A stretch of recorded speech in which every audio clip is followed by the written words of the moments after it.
সংবিধানের ৭০ অনুচ্ছেদ বাতিলের কথা বললেন বা সংস্কারের কথা বললেন জামায়াতের কার্যকরী বিভাগের সদস্য অ্যাডভোকেট শিশির মনির। এখন দেখা যাক সংবিধানের ৭০ অনুচ্ছেদে কি আছে।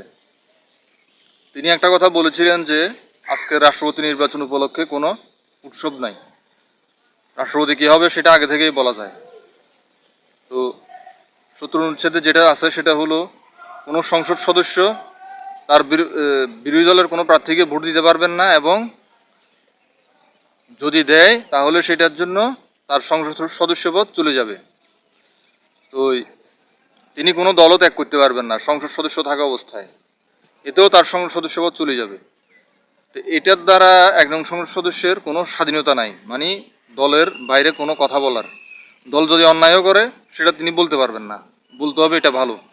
দিনকে দিন না বলি উনি দিনকে বলতে হবে রাত, দলের নেতা যেটা বলে। রাতকে আবার উনি বলতে হবে, কি বলে, দিন বলতে হবে, মানে দলীয় নেতার কথা অনুসারে, দলীয় চেয়ারপারসনের কথা অনুসারে। এটাই সংবিধানের ৭০ অনুচ্ছেদে দেয়া আছে। কিন্তু এটার সংস্কারের কথা বলছেন এই শিশির মনির। তো এটা তো জনগণের পক্ষে উনি একটা কথা বলছেন, যাক ওনাকে এই সংস্কারটা উনি চাইছেন, এই জন্য ওনাকে অনেক ধন্যবাদ।